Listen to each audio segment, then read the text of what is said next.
अस्सलाम वालेकुम, मैं हूं शाहजेब खानजादा। रुपया आज डॉलर के मुकाबले में 166 रुपए की सतह से नीचे आ गया है। करंट अकाउंट खसारा फिर से सर उठा रहा है। जुलाई के महीने में करंट अकाउंट खसारा 773 मिलियन डॉलर रहा। स्टेट बैंक को इत्मीनान है कि करंट अकाउंट खसारा जीडीपी का 2 से 3% रहेगा और उसकी फाइनेंसिंग का इंतजाम भी पाकिस्तान के पास मौजूद है, मगर खदशात हैं कि करंट अकाउंट खसारा जीडीपी का 3% से ऊपर जा सकता है। साथ ही जुलाई में टैक्स आमदनी टारगेट से ऊपर रही, जिसके बाद ये उम्मीद भी है कि हुकूमत और आईएमएफ के दरमियान प्रोग्राम की बहाली पर इत्तफाक हो जाएगा।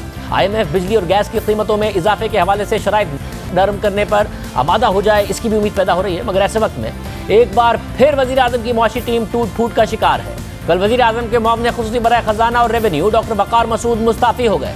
वजह वजीर खजाना शौकत तरीन से इख्तिलाफात सामने आई। फिर एफबीआर के चेयरमैन भी बदल दिए गए। वजह एफबीआर के निजाम का हैक होना और उसे वजीर खजाना से भी 48 घंटे तक छुपाना सामने आई। मगर अब तक ये नहीं पता चल सका है कि कितना डेटा चोरी हुआ और किसने किया। बहुत से सवाल पैदा हो रहे हैं और उन सब पर बात करने के लिए हमारे साथ मौजूद हैं वजीर खजाना शौकत तरीन साहब। शौकत तरीन साहब, बहुत शुक्रिया हमें ज्वाइन करने के लिए। एफबीआर का डेटा हैक हुआ और ये खबर आई कि आपको भी 48 घंटे तक इस हवाले से अंधेरे में रखा गया, आपको भी नहीं बताया गया, जिसकी वजह से आप नाराज भी हुए और जाहिर फिर कुछ तब्दीलियां भी हुई हैं। क्या ये दुरुस्त है और अब तक क्या आप तहकीक कर पाए? क्योंकि ये भी खबर आई कि आपको जो रिपोर्ट दी गई आपने कहा नहीं, मैं खुद थर्ड पार्टी इस हवाले से वेरिफिकेशन करूंगा, थर्ड पार्टी इन्वेस्टिगेशन कराऊंगा। क्या कुछ सामने आया है? जी देखें, ये तो साइबर अटैक था और ये डार्क वेब के थ्रू ये हुआ है। और डार्क वेब तो आपको मालूम है कि नोटोरियस है। तो इनकी ऑब्वियसली $80 मिलियन तो वर्ल्ड बैंक ने इनको दिया हुआ था, लेकिन इन्होंने पिछले 1-2 साल में जो है इस पे जो प्रिपरेशन इतनी नहीं की, जिसकी वजह से वो उन्होंने इस पे अटैक कर दिया और एंट्री कर दी। लेकिन नादरा ने और जो ये खुद हैं इन्होंने मिल के उसको काफ़ी एक किस्म से मिटिगेट तो किया, लेकिन बाहर से भी मैंने इनको कहा कि आप जो वर्ल्ड क्लास लोग हैं जो इन चीज़ों को संभालते हैं, तो उनसे फिर इनके कांटेक्ट करवाए। उन्होंने बैठ के अभी कल तक तो तकरीबन 90% तो सब कुछ ठीक हो चुका था और आज मेरे ख्याल में आज कल में बाकी जो चीज़ें हैं वो भी ठीक हो जाएंगी। लेकिन गुड लक यह है कि जो डेटा था वो सेफ़ रहा, उसको वहाँ तक वो नहीं पहुँचे थे, वो सिर्फ फ्रंट एंड पे ही उन्होंने वो बेसिकली पेनिट्रेट किया था। लेकिन ये आपकी बात बिल्कुल दुरुस्त है। मुझे तो मतलब ये अगर ये सैटरडे सुबह को हुआ है तो मुझे तो जाके कहीं संडे की दोपहर को पता चला और इन्होंने ज़ाहिर है कवर करने की कोशिश की। तो मुझे इस चीज़ पे काफ़ी ताज्जुब भी था, गुस्सा भी था। और ये आपके चेयरमैन जो चेंज हुए हैं ये भी मेंबर आईटीयू हुआ करते थे पिछले 2 साल में, तो उस लिहाज से किसी न किसी ने तो इसकी रिस्पॉन्सिबिलिटी लेनी थी। लेकिन अब जो मैं कर रहा हूँ वो ये है कि इंटरनेशनल जो बेस्ट प्रैक्टिसेस हैं उसको इंस्टॉल करके, और इनको मैंने यही कहा है कि पैसों की आप ये मत कहें कि जी वर्ल्ड बैंक से मिलेंगे या इससे मिलेंगे या उससे मिलेंगे। हमें इसके ऊपर बिल्कुल फायरवॉल्स क्रिएट करने चाहिए और इतने मजबूत करने चाहिए कि ये फिर बाद में ये फिर से अटैक नहीं होना चाहिए। ये शाहजेब ये पहले 2019 में भी हो चुका है, तो उस 2019 से इन्होंने कोई सबक नहीं सीखा। तो अब जो है वो इंशाल्लाह आई विल मेक श्योर कि ये ऐसी चीज़ फिर ना हो। आप दुरुस्त कह रहे हैं, 23 मार्च को गुज़िश्ता बरस भी अटैक हुआ था और उसके बाद भी वार्निंग्स आई थी, मगर अब आपको ये इत्मीनान है कि ज़्यादा पाकिस्तानियों का कोई डेटा नहीं चोरी हो गया है? और ये भी आपने देखा कि ये लाइसेंस भी इस्तेमाल कर रहे थे सॉफ्टवेयर या नहीं कर रहे थे? क्योंकि ये भी इतलात आई है कि लाइसेंस नहीं था। और क्या मज़ीद भी लोगों के खिलाफ तहकीकात हो रही हैं? इसकी अकाउंटेबिलिटी मज़ीद भी होगी? किस किस की नाअहली है और किस किस की गफलत है? सबकी होगी और जो भी होगा उसको उसकी ऑब्वियसली सज़ा भुगतनी पड़ेगी। देखें, इन चीज़ों के ऊपर आप सॉफ्ट वो स्टैंस नहीं ले सकते। ये एक मेजर ब्रीच है। ठीक है, हमारा डेटा जो है वो उस तरीके से हैक नहीं हुआ कि डेटाबेस ये फ्रंट एंड ही हुआ है, लेकिन it could have been worse. और ये जो जिस तरह आपने कहा कि इसका हम क्या कर रहे हैं, मैं तो आपको बताया कि वर्ल्ड क्लास का जो कंपनियां हैं, एक आयरिश कंपनी है, एक हमारे यहाँ भी हैं लोग, उनको मैंने इन्वॉल्व किया हुआ है। और पहले तो ये है कि हमारा था कि पहले इसको रिपेयर कर लिया जाए, फिर उसके बाद देखा जाए कि कौन कौन रिस्पॉन्सिबल था, उसको हमने क्या करना है। लेकिन जो सबसे बड़ा जो the person who was member IT और अब FBI चेयरमैन था, उसको तो हमने कहा कि you have to shoulder the responsibility.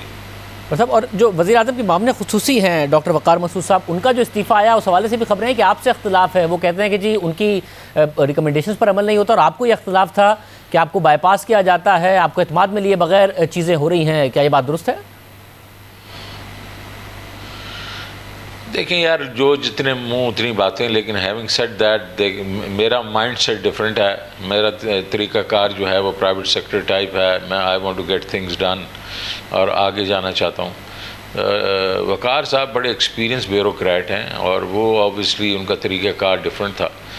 तो मैंने ये सही समझा कि देखें, अगर मैंने ये रिस्पॉन्सिबिलिटी निभानी है और आगे जाना है तो दो जो है वो तरीक़ेकार नहीं हो सकते काम करने के। तो इसलिए एमिकेबली बैठ के मैंने उनको समझाया कि भाई देखें, ये आपका मेरा तरीक़ेकार बिल्कुल डिफरेंट है।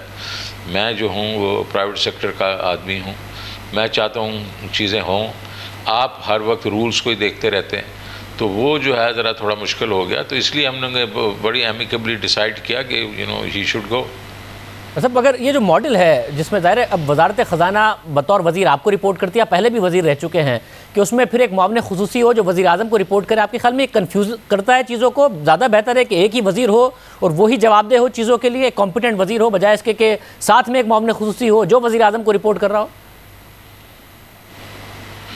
बिल्कुल ऐसे होना चाहिए। और देखें, वो उस वक्त थे जब मैं आया था, तो इसलिए उनको रखा क्योंकि मैं भी उनको जानता था और बड़े कॉम्पिटेंट आदमी। लेकिन ये बिल्कुल आपने सही फरमाया, मैं अभी कोई SAPM नहीं रखूँगा, मावन खुसूसी किसी को नहीं रखूँगा। अब FBR में से FBR चेयरमैन या जो सेक्रेटरी रेवेन्यू होगा वो रिपोर्ट करेगा, और फाइनेंस से सेक्रेटरी फाइनेंस मुझे रिपोर्ट करेगा।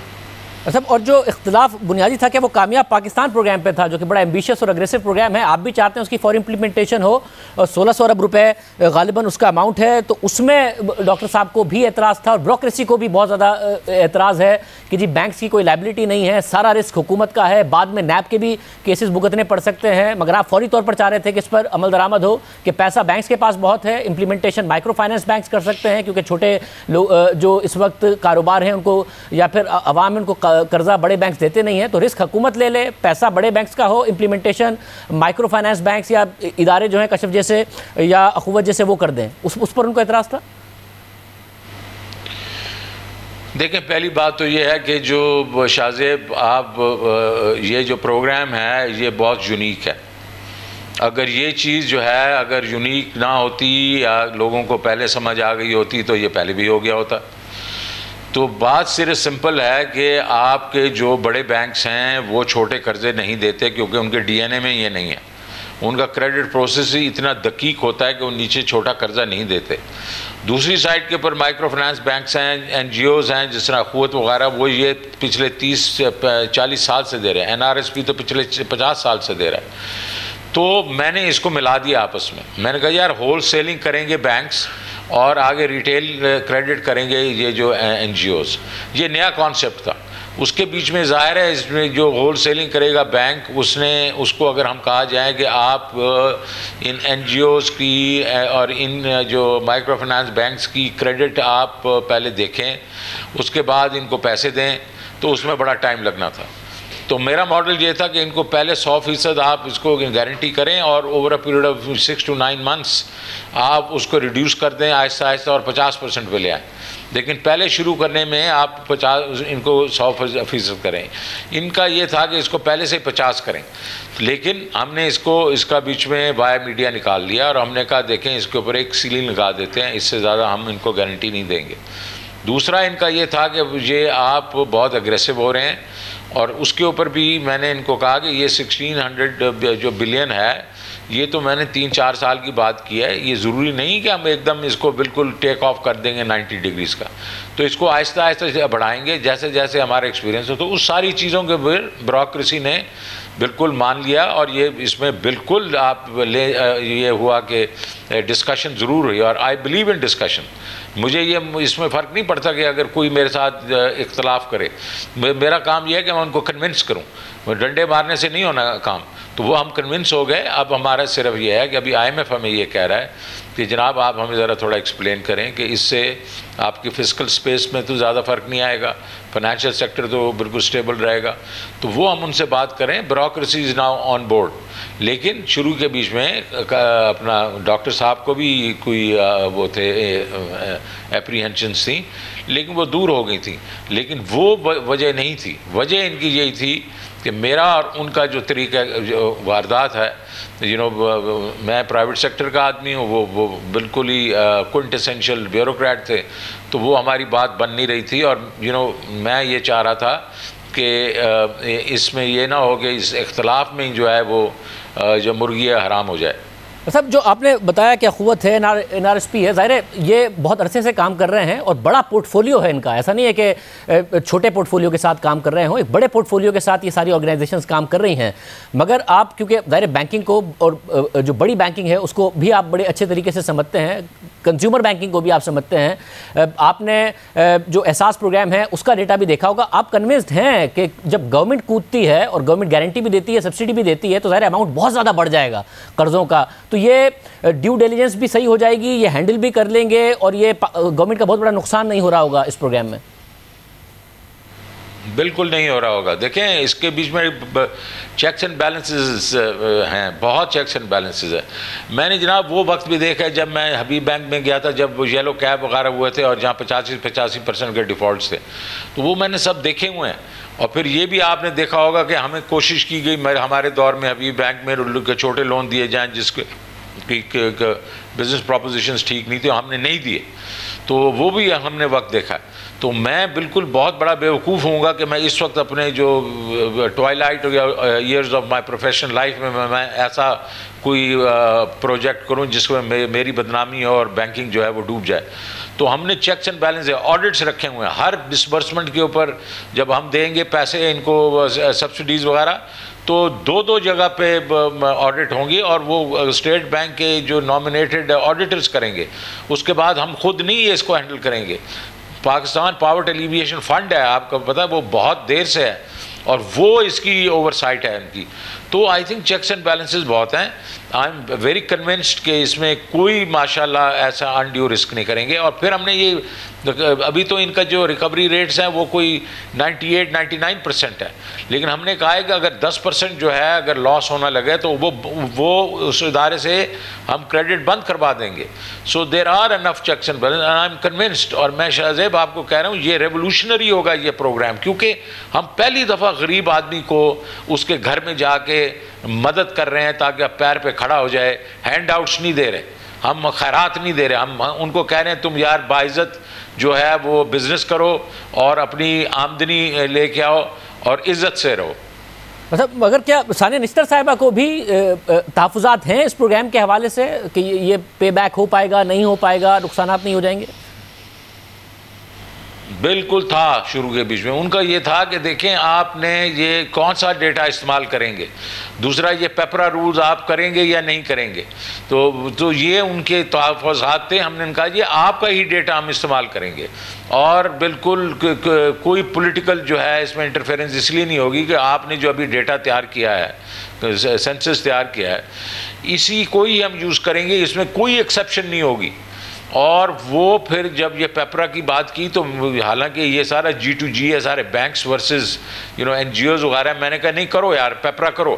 तो वो जो उन्होंने कहा जो उनका एतराज़ था, उनको बिल्कुल एतराज़ नहीं है। मुझे साथ में बताइएगा आगे बढ़ते हुए कि आपके जुलाई के नंबर्स आए हैं टैक्स के 22% टारगेट से ज़्यादा टैक्स इकट्ठा हुआ, 410 अरब रुपए। आपने कहा था कि आप दूसरे एवेन्यूज से टैक्स इकट्ठा कर लेंगे और आईएमएफ को कन्विंस भी कर लेंगे। अब जब टारगेट से ज़्यादा इकट्ठा हुआ है और आईएमएफ से मुज़ाकरात भी हो रहे हैं, तो क्या समझा जाए कि इम्कानात रोशन है कि आईएमएफ का प्रोग्राम बहाल हो जाएगा और आप उनकी शराइत नर्म करा के प्रोग्राम को बहाल करा लेंगे? कोशिश है शाहजेब। देखिए, टैक्स वाली साइड पे तो मुझे इसमें कोई अभी फिक्र नहीं है, क्योंकि हम इंशाल्लाह we are running ahead of the targets, और हमारा जो टारगेट है 5.8 ट्रिलियन, मैं आपको, मुझे पक्का यकीन है नॉट ओनली हम इसको बेसिकली पूरा करेंगे, इससे आगे भी निकलेंगे। लेकिन मुझे दूसरी साइड पे जो है ना, देखिए दूसरा उसका इस मसले के इसमें आईएमएफ के साथ दो मसले थे। एक रेवेन्यू वाली साइड थी और दूसरी थी पावर सेक्टर के, जो उन्होंने कहा था कि आप टैरिफ्स बढ़ाएं क्योंकि आपका सर्कुलर डेट बढ़ रहा है। तो वो जो है वो उसके ऊपर अभी हम जो है, अभी हमारी जो plans are there being put in place, targeted subsidy वगैरह वगैरह, तो बिल्कुल मुज़ाकरात अभी फिर से शुरू हो रहे हैं। और इसके बीच में हम इंशाल्लाह कोशिश यही करेंगे कि उसके ऊपर थोड़ा और टाइम लेके, ताकि उसके ऊपर भी हम प्रोग्रेस दिखा सकें, और ये उनको दिखाएंगे। देखें, रेवेन्यू साइड पे हमने करके दिखा दिया आपको, तो इंशाल्लाह कोशिश करेंगे कि ये आप सितंबर में ये हमने जो रिव्यू कंप्लीट करना है वो करके अक्टूबर में फिर वो बोर्ड में जाएंगे। सर, मगर साथ में मुझे ये भी बताइएगा कि आप, ज़ाहिर है आपकी ये राय है कि हमें डिमांड बढ़ा के इस वक्त बिजली की खपत बढ़ानी है, ना कि हमने कीमतें बढ़ानी है। बट आईएमएफ से पहले वादा हुआ था कीमतें बढ़ाने का। अब क्या आप भी थोड़ी सी फ्लेक्सिबिलिटी दिखाएंगे कि उतनी कीमत ना बढ़ाई जाए जितना आईएमएफ से प्रॉमिस हुआ था, मगर 5 से 10% का बिजली की गैस की कीमतों में इजाफा कर दिया जाए, या आप समझते हैं कि जी इजाफा अब कोई नहीं होगा और इसी पर हम आईएमएफ को मनाएंगे? शाहजेब देखें जी, मेरा तो स्टैंड अभी भी वही है कि कीमत बढ़ाने से कोई मसला मतलब हल नहीं होगा। कीमत बढ़ाएंगे तो इंडस्ट्री फिर ज़्यादा अनकम्पिटिटिव हो जाएगी। कीमत बढ़ाएंगे तो इन्फ्लेशन बढ़ेगी, इन्फ्लेशन बढ़ेगी तो वही गरीब पे बोझ आएगा। तो मेरा तो ये है कि भाई, अगर हमारा मसले का हल ही यही है कि हमें थोड़ा सा टाइम चाहिए कि हमारी कैपेसिटी जो है वो यूटिलाइजेशन होनी है through growth in the economy, जो कि ग्रो कर रही है, तो वो 5-6 साल का कि हमें वो चाहिए, तो उसको उस तरीके से हल किया जाए, रादर देन कि हम टैरिफ पे टैरिफ बढ़ाते जाएं। उससे चोरी भी बढ़ती है, उससे लॉसेस भी ज़्यादा होते हैं। तो एक साइड पे तो हमें चाहिए कि अपने डिस्कोज वगैरह जो हैं इसको हम एफिशिएंट करें ताकि इसमें लॉसेस कम हों, इसमें रिकवरी ज़्यादा हों, और दूसरी साइड पे हम जो वहाँ उनके ऊपर डेट है उसको अगर बेसिकली उसके ऊपर एक हाइएटस ले लें, एक ज़रा मॉरेटोरियम ले लें, तो ये मसला हल हो सकता है। बट ये कोई इतना आसान मसला नहीं है, इसको हल करने में अभी पावर डिवीज़न जो है वो काम कर रहा है, इसलिए इसमें थोड़ा सा और टाइम चाहिए होगा। और सर, मुझे साथ में बताएगा कि जुलाई में $773 मिलियन का करंट अकाउंट खसारा है। उससे एक महीने पहले 1.6 अरब डॉलर्स का था, जब ये खतरात पैदा हो गए थे कि क्या हम वापस कोई 18-19 अरब डॉलर के करंट अकाउंट खसारे की तरफ तो नहीं जा रहे हैं इस माली साल में। स्टेट बैंक कन्विंस्ड है और कॉन्फिडेंट है कि 2 से 3% GDP का होगा और उसकी फाइनेंसिंग भी अरेंज्ड है। बट अभी भी बहरहाल खदशात हैं कि शायद ये 2 से 3% से ज़्यादा हो, 11-12 अरब डॉलर पर भी पाकिस्तान का करंट अकाउंट खसारा जा सकता है। आप स्टेट बैंक की असेसमेंट से एग्री कर रहे हैं, या आपके ख्याल में इससे ऊपर हो सकता है और फिर भी कंट्रोल हो जाएगा और फाइनेंसिंग अरेंज हो जाएगी? देखिए जी, मैं तो नंबर में बिलीव करता हूँ, मैं तो ये मफरूज़ों में बिलीव नहीं करता हूँ। 1.6 बिलियन थोड़ा ज़्यादा था, सिक्लिकल था, फिर बाद में 750 आ गया। हमने तो बैठ के, मैंने तो जितने भी इनफ्लोज हैं ऑफ डॉलर्स, उस सारे एवेन्यूज़ जो हैं इनको कहा है फोरकास्टिंग मुझे मंथली चाहिए, और मैं फोर्टनाइटली उनको फॉलो अप कर रहा हूँ, जिसके बीच में आपके एक्सपोर्ट्स हैं, जिसके बीच में एक्सपोर्ट ऑफ सर्विसेज हैं, जिसके बीच में ये आपकी ये है रेमिटेंसेज हैं, जिसके बीच में RDA है, जिसमें आप ये करते हैं अपना FDI है, और उसके बाद हमारी जो बायलैटरल वो इनफ्लोज हैं, उसके बाद मार्केट से हम जो ये सारे जब हमने ऐड किए तो तकरीबन 90 से 92 बिलियन डॉलर का हमारे पास इनफ्लोज हैं, जिसमें कंजर्वेटिव हैं क्योंकि RDA वगैरह को बड़ा थोड़ा लिया हुआ हमने, और इस तरीके से हमने एक्सपोर्ट्स को भी ज़रा जो है वो मॉडरेट करके लिया हुआ, और टोटल आउटफ्लोज जो बन रहे हैं वो भी 90 बिलियन बन रहा है, 2-2.5 बिलियन का जो हमें अभी भी हमारे पास पॉजिटिविटी है। तो मुझे इसमें कोई शक नहीं है, और इसमें मैं ये ज़रूर कहूँगा कि हम 10-12 बिलियन के हम जो लोन्स भी हम बल्कि ये यूरो बॉन्ड वगैरह सुकूक्स लेके आ रहे हैं, और पेमेंट्स भी $20 बिलियन की करें जो एग्जिस्टिंग लोन्स हैं, ये सारे हम ये फोर्टनाइटली बेसिस पे मैं ट्रैक करता हूँ, और उसके बाद प्राइम मिनिस्टर को हम महीने के महीने देते हैं। So I believe in numbers, I believe in performance. ये मफरूज़ों में मैं बिलीव नहीं करता हूँ। तो इसमें मैं ये आपको बता रहा हूँ कि इस वक्त वी आर वेरी कंफर्टेबल। ये 2 से 3% का अगर होगा वो इसलिए होगा कि इम्पोर्ट्स तो एकदम शूट अप करना शुरू कर देती हैं ऐसे जैसे इकॉनमी ग्रो करती है, और जो एक्सपोर्ट्स हैं वो आहिस्ता आहिस्ता बढ़ती हैं या थोड़ी रफ्तार उनकी कम होती है। और क्योंकि हमारे एक्सपोर्ट का बेस कम है, इज़ 8% ऑफ GDP, और इसको हमने 15% पे लेके जाना है अगले 2-3 साल में, तो उसके बीच में जो है हमें थोड़ा सा ये करंट अकाउंट डेफिसिट ज़रूर होगा, बट इज़ मैनेजेबल। मतलब मगर एक नंबर है जो इस वक्त मुसलसल गिरता नजर आ रहा है और वो रुपए की वैल्यू है। स्टेट बैंक नहीं इंटरवीन कर रहा है, 166 रुपए से भी नीचे गिर गया। अब उसका एक जो आउटकम हो सकता है वो इन्फ्लेशन पर हो सकता है कि इंपोर्टेड इन्फ्लेशन पाकिस्तान में आए।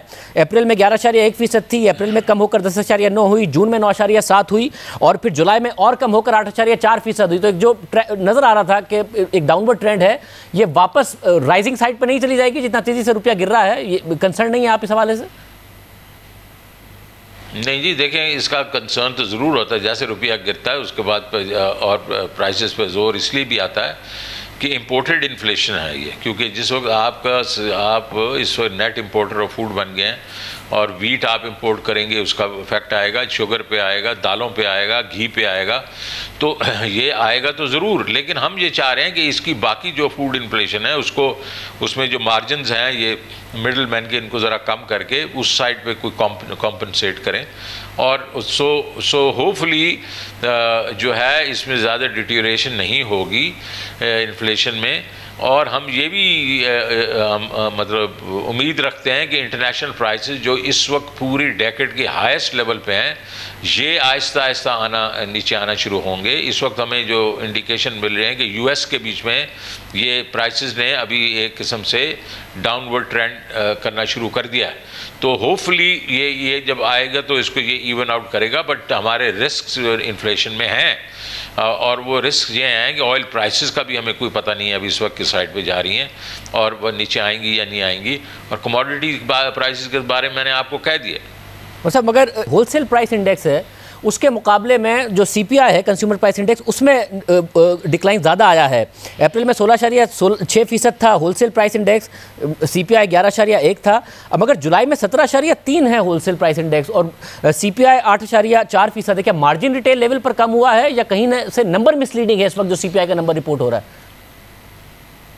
देखें, होलसेल में जो ये अभी मार्केट से होलसेलर की जो है, एक तो वहाँ बहुत बड़े मार्जिनस हैं। ये होलसेल और रिटेल में बड़े मार्जिनस हैं, तो ये अपनी मर्ज़ी से ऊपर नीचे कर रहे हैं। और यही मैं चाह रहा हूँ कि ये हमारे पास पहले एक मजिस्ट्रेट्स होते थे, प्राइस मजिस्ट्रेट, मुशर्रफ साहब ने उनको चलता कर दिया। हम एक वापस लेके आए ऐसा कोई मैकेनिज़्म। मेरे भाई, ये जो मार्जिनस हैं, जो फार्मर को पैसे मिलते हैं अपनी प्रोड्यूस के और होलसेलर तक आते हैं, उसमें 4 से 500% का फ़र्क है। और उसके बाद बाकी रिटेलर तक वो 50, 60, 80, कई दफ़ा पेरिशेबल में 70-80% भी फ़र्क होता है। तो ये सारी चीज़ें जो है, इसको हमें स्क्वीज़ करना ना। इसका इंस्टीट्यूशनल तरीका तो यही है, हम जो ये एग्री मॉल्स क्रिएट करें जहां हमारा प्रोड्यूसर और हमारा जो बायर है वो उसको हम इकट्ठा करें, और ये हज़ारों के लिहाज से बना दें। जिस तरह के फूड डिपार्टमेंट स्टोर्स होते हैं दुनिया में, तो वो हम क्रिएट करें। उसमें टाइम लगेगा। हम कमोडिटी वेयर हाउसिंग करें, हम कोल्ड स्टोरेजेस क्रिएट करें, उसमें टाइम लगेगा। लेकिन in the mean time administratively हम इनको ज़रा थोड़ा टैकल करें। लेकिन and of the day Shahzeb भाई, फूड के ऊपर हमें फूड ज़्यादा प्रोड्यूस करना पड़ेगा। हमारे एग्रीकल्चर निगलेक्टेड था, उसमें अब हम पैसे खर्च कर रहे हैं। होपफुली हमारी क्रॉप्स वगैरह अच्छी होंगी तो प्रोड्यूस अच्छी होगी, तो प्राइसेस भी थोड़ी अच्छी नीचे आएंगी। तो साहब, आपके दो इस वक्त बहुत ज़्यादा फोकस हैं जो आप अब कह भी रहे हैं कि एक ये कि महंगाई आपने कंट्रोल में रखनी है, कीमतें नहीं बढ़ने देनी है। दूसरा, करंट अकाउंट खसारे को कंट्रोल में रखना है। एक अहम इशू है, और पिछले साल भी नज़र आया, जब आपसे भी बात हुई थी तो आपने भी कहा था कि हमने मौका ज़ाया किया है। बहुत सस्ता तेल मिल रहा था, बहुत सस्ती LNG मिल रही थी, मगर इस साल भी हमने मुसलसल ये गलती कर रहे हैं। और कोई और मुल्क नहीं है ऐसा जो अपनी LNG की ख़रीदारी आखिर में 35 से 40% LNG की खरीदारी बिल्कुल आखिर में जाके कर रहा हो और बहुत ज़्यादा कीमत अदा कर रहे हैं हम इन 3 महीनों में। सिर्फ अगर हम देखें अगस्त, सितंबर, अक्टूबर में अगर ये बिड्स मंजूर होती हैं तो $500 मिलियन का इजाफी पाकिस्तान अदा कर रहा होगा। आप 2 चीज़ों पर फोकस कर रहे हैं, मगर एक तो LNG महंगी होगी तो CNG महंगी हो जाएगी और बिजली में फ्यूल एडजस्टमेंट महंगा हो जाएगा, जो आप नहीं करना चाहते। तो ये दोनों में नुकसान हो रहा है। इसके लिए कोई वजारत पेट्रोलियम से आपने बात की है कि सही तरीके से निज़ाम बनाएं और वक्त पर चीज़ें ऑर्डर करें ताकि नुकसान ना हो? देखिए, ये वजारत पेट्रोलियम का भी मसला नहीं है, ये पूरी हुकूमत का मसला है। हम जो बेसिकली इस वक्त जो डिसीजन है वो वक्त पे इसलिए नहीं ले रहे होते कि हम डर रहे होते हैं। हमारा ख्याल होता है यार इस वक्त तो ये कीमत है, हो सकता है नीचे चली जाए, तो मैं अभी ऑर्डर कर लेता हूँ। $6.40 पे जब LNG थी तो इनका ख्याल था शायद नीचे चली जाएगी, अगर नीचे चली जाएगी तो हमें तो कल नैब पकड़ लेगा। अच्छा, सारी दुनिया के बीच में यार फाइनेंशियल जो है वो कॉन्ट्रैक्ट्स होते हैं और फिजिकल कॉन्ट्रैक्ट्स पर लोग नहीं जाते। वो ठीक है, फिजिकल कॉन्ट्रैक्ट्स होते हैं, लेकिन फाइनेंशियल कॉन्ट्रैक्ट्स भी होते हैं। इसका मतलब है हर वक्त जो ट्रेडिंग हो रही होती है, बाय सेल हो रहा होता है फाइनेंशियल कॉन्ट्रैक्ट्स का।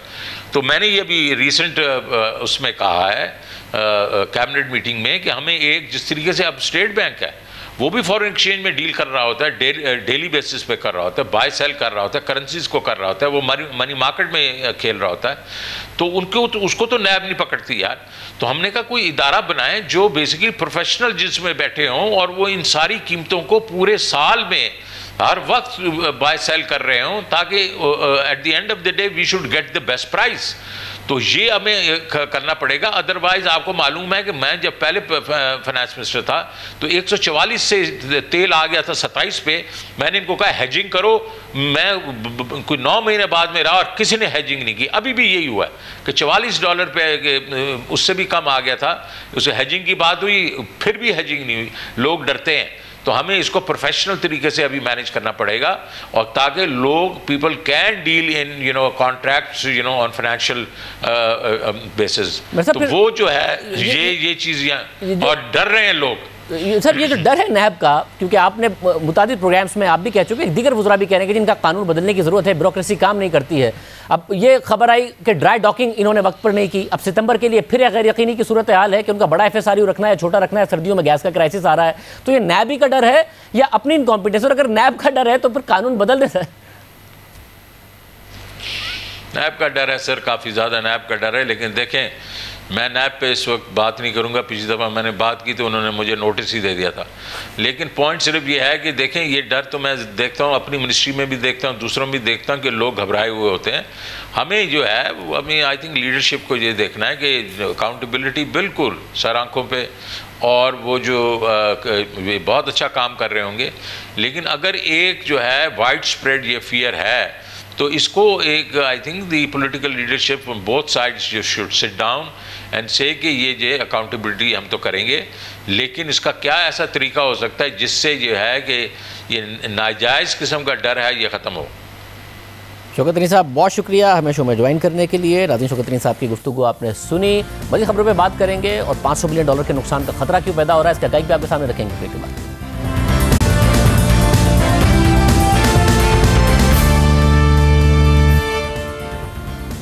सुप्रीम कोर्ट में अज़खुद नोटिस के दायरा अख्तियार से मुताल्लिक तनाज़ा पैदा हो गया है। मुल्क की आला तरीन अदालत के 2 बेंच आमने सामने आ गए हैं। जस्टिस काजी फ़ाइज़ ईसा ने कायम मकाम चीफ जस्टिस उमरता बदियाल को खत लिखकर उनके तश्कील करदा बेंच पर एतराज़ उठा दिया है और यह सारा मामला उस वक्त शुरू हुआ जब 20 अगस्त को जस्टिस काजी फ़ाइज़ ईसा और जस्टिस जमाल मंदूखेल पर मुश्तमिल बेंच का एक फैसला सामने आया।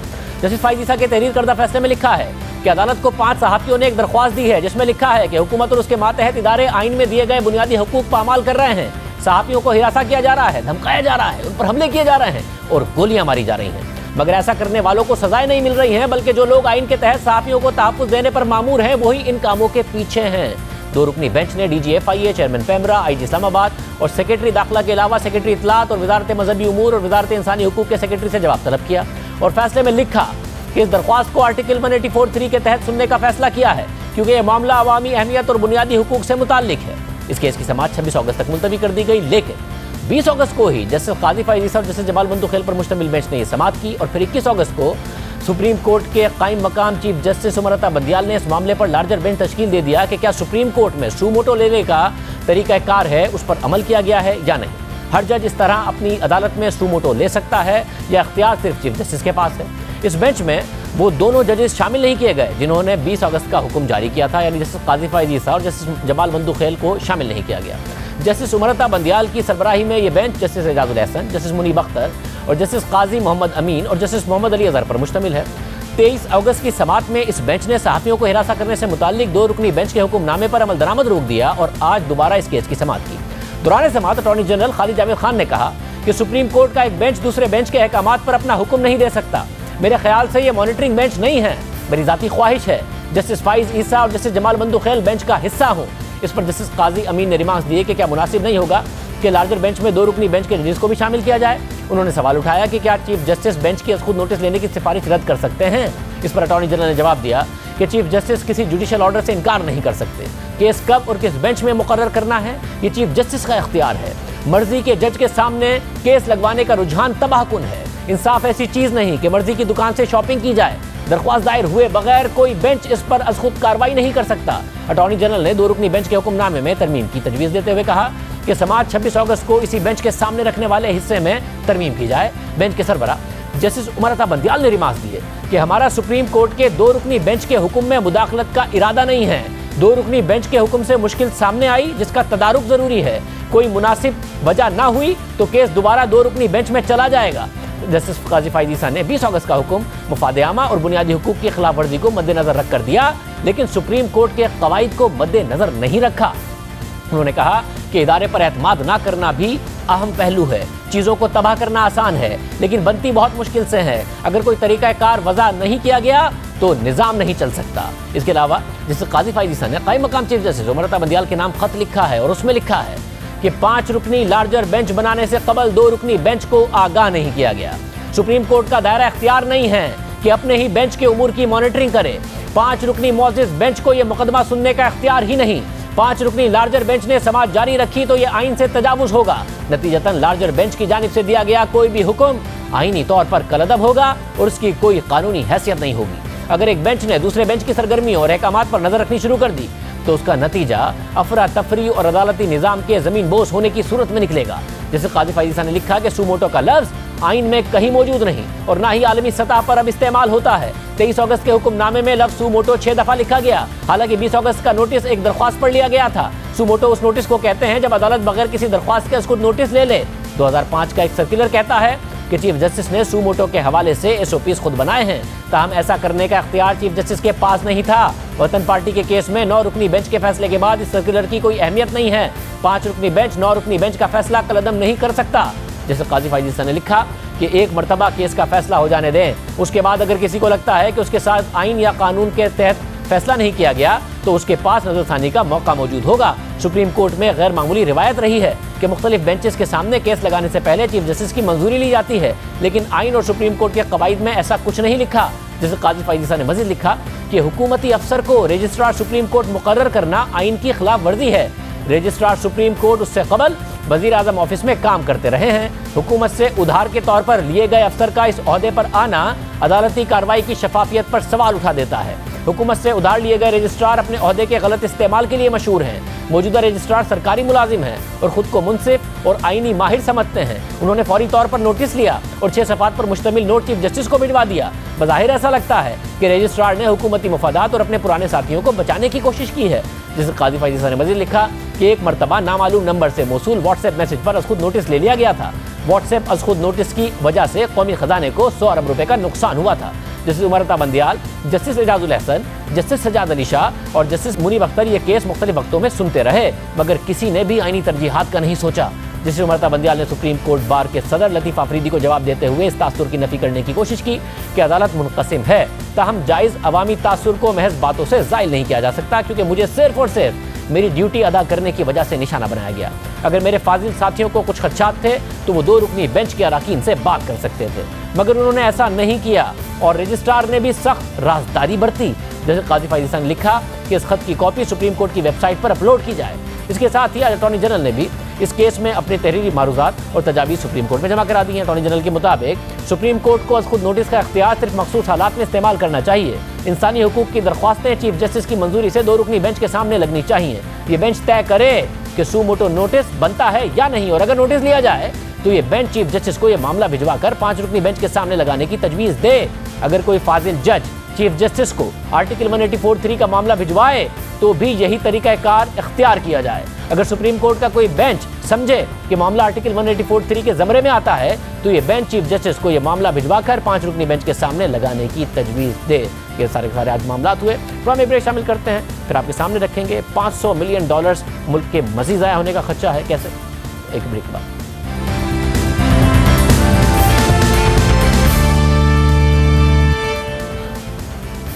पेट्रोलियम डिवीजन की नाअहलियों का सिलसिला रुक कर नहीं दे रहा है और अब वक्त पर फैसला ना करने की वजह से हुकूमत एक ऐसी सूरत हाल में खड़ी हो गई है कि सिर्फ सितंबर, अक्टूबर और नवंबर के 3 महीनों में $500 मिलियन यानी 83 अरब रुपए सिर्फ फैसलों में ताखीर की वजह से मुल्क का नुकसान हो सकता है, इजाफी अदा करना पड़ सकते हैं। और अब LNG वजीर आज़म इमरान खान की हुकूमत का सबसे बड़ा स्कैंडल बन रहा है और वजारत पेट्रोलियम ने मुल्क को एक और बहरान में फंसा दिया है।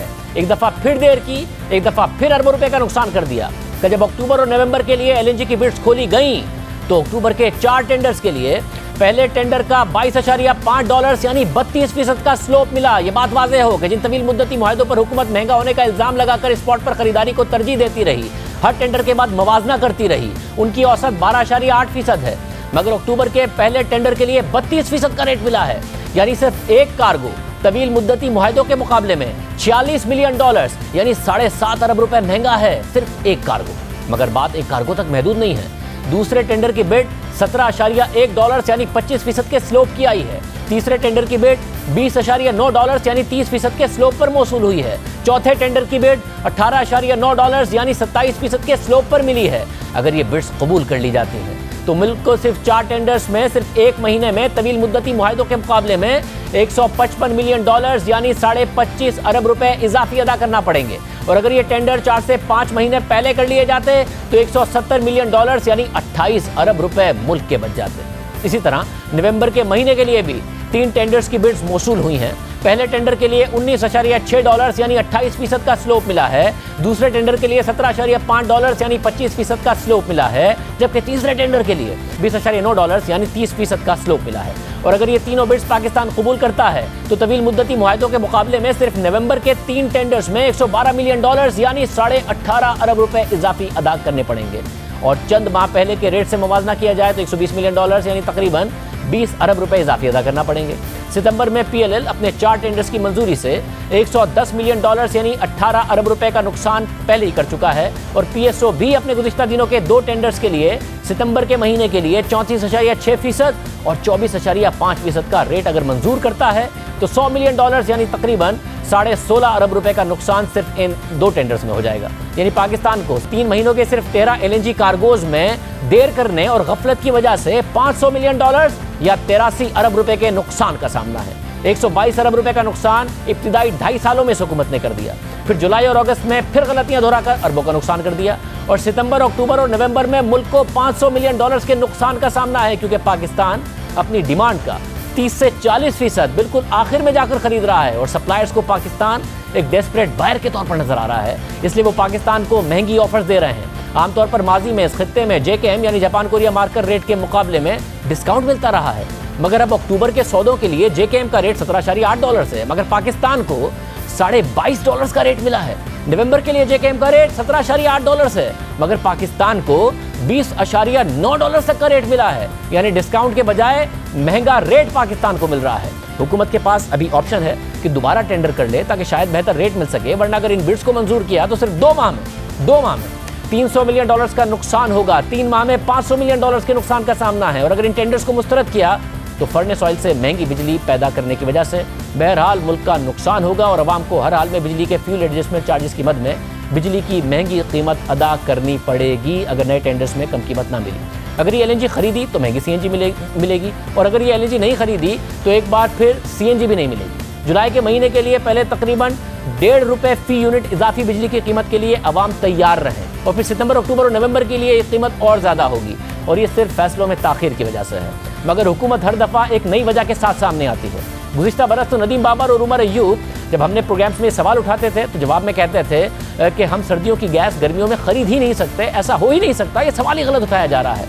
मगर फिर हुकूमत ने NAB को जिम्मेदार ठहराना शुरू कर दिया और आज सेनेट की कायमा कमेटी बराए पेट्रोलियम के इजलास में तहरीक इंसाफ से ताल्लुक रखने वाले कमेटी के चेयरमैन अब्दुल कादिर ने सेक्रेटरी पेट्रोलियम से पूछा कि जब हमें पता होता है कि किन महीनों में क्या डिमांड है तो प्लानिंग क्यों नहीं की जाती, मुनासिब मनसूबाबंदी ना करके क्यों अरबों रुपए का नुकसान कर रहे हैं। तो सेक्रेटरी पेट्रोलियम ने जवाब दिया कि अप्रैल में दिसंबर के लिए एलएनजी के सौदे नहीं कर सकते, ऐसे पहले से सौदों के लिए भारी गारंटी भी देनी पड़ती है। पीएसओ गारंटी नहीं दे सकता जिस पर 150 अरब रुपए का कर्जा है। सुई नॉर्दर्न भी 400 अरब रुपए के गर्दिशी कर्जे में फंसी हुई है। यानी हर दफा एक नया बहाना बना दिया जाता है। गुज़िश्ता बरस कहा कि ऐसा मुमकिन ही नहीं है, इस बरस कह रहे हैं मुमकिन है, मगर पीएसओ के ऊपर कर्ज बहुत है, अपनी नाअहली को छुपाया जाता है। और आज कायमा कमेटी से भी गलत बयानी की गई है, क्योंकि अगर पहले एलएनजी ऑर्डर की जाएगी तो ऐसा कोई मसला नहीं, क्योंकि जब पीएलएल और पीएसओ टेंडर करते हैं तो पहले तमाम सप्लायर्स $3 लाख का बिड बॉन्ड देते हैं, सप्लायर्स, ना कि पीएसओ या पीएलएल। फिर जिनकी बिड्स मुस्तरद होती हैं उनके पैसे वापस कर दिए जाते हैं, और जिन सप्लायर्स की बिड्स मंजूर होती हैं वो तकरीबन 10% का परफॉर्मेंस बॉन्ड जमा कराते हैं, तो आपके पास सिक्योरिटी हो कि वो एलएनजी देगा, भाग नहीं जाएगा। यानी पीएसओ या पीएलएल पैसे नहीं देते, बल्कि सप्लायर ने पैसे देने होते हैं, और फिर डिलीवरी से 15 दिन पहले पीएसओ या पीएलएल एलसी खोलते हैं ताकि अगर वो एलएनजी लाए तो उसके पास पैसे की गारंटी हो। यानी दिसंबर के लिए एलएनजी अप्रैल में खरीदें या नवंबर में जाके खरीदें, हुकूमत ने अदायगी 15 दिन पहले ही करनी होती है। आपके सामने स्क्रीन पर खुद कल के टेंडर का डॉक्यूमेंट मौजूद है, जिसमें लिखा है कि एलएनजी का खरीदार या डिलीवरी से 15 दिन पहले या कार्गो की लोडिंग से 3 दिन पहले कार्गो की रकम की अदायगी करेगा। यानी कि 15 दिन पहले करनी होती है, खुद लिखा हुआ है डॉक्यूमेंट में। मगर इतनी बड़ी गलत बयानी सीनेट की कायमा कमेटी के सामने सेक्रेटरी पेट्रोलियम ने कर दी, और हुकूमत हर बार एक नए बहाने के साथ अपनी गफलत और कोताहियों को छुपाती रहती है, मगर मुल्क का अरबों रुपए का नुकसान होता रहता है। अवाम उसकी कीमत अदा करते हैं, कभी महंगी सीएनजी की सूरत में, कभी महंगी बिजली की सूरत में। हमने इस पर बात करने के लिए सेक्रेटरी पेट्रोलियम को दावत दी तो उन्होंने ये कहकर आने से माजरत कर ली कि वो नहीं आ सकते और वो रूस के वक्त के साथ है, मगर फिर किसी वक्त प्रोग्राम में ज़रूर आएंगे। कभी अवाम को मिसलीड किया जाता है, कभी सेनेट की कायमा कमेटी को मिसलीड किया जाता है, और पब्लिक अकाउंट्स कमेटी के इजलास में भी एलएनजी की खरीदारी में अरबों रुपए के नुकसान का मामला उठाया गया। कमेटी के सरबराह राना तनवीर ने कहा कि एलएनजी के मामला को कौमी मुफाद के मुनाफी चलाया जा रहा है, लोगों को शदीद मुश्किलात हैं और अरबों रुपए की बाकायदियाँ सामने आ रही हैं। एलएनजी की खरीदारी, सप्लाई और स्टोरेज के मामला दुरुस्त नहीं है। ऑडिट को देखना चाहिए कि नए टर्मिनल ना लगाने से कितना नुकसान हुआ और इसका तमाम तर मलबा सारिफीन पर गिरता है। इजाज़त दीजिए, अल्लाह हाफ़िज़।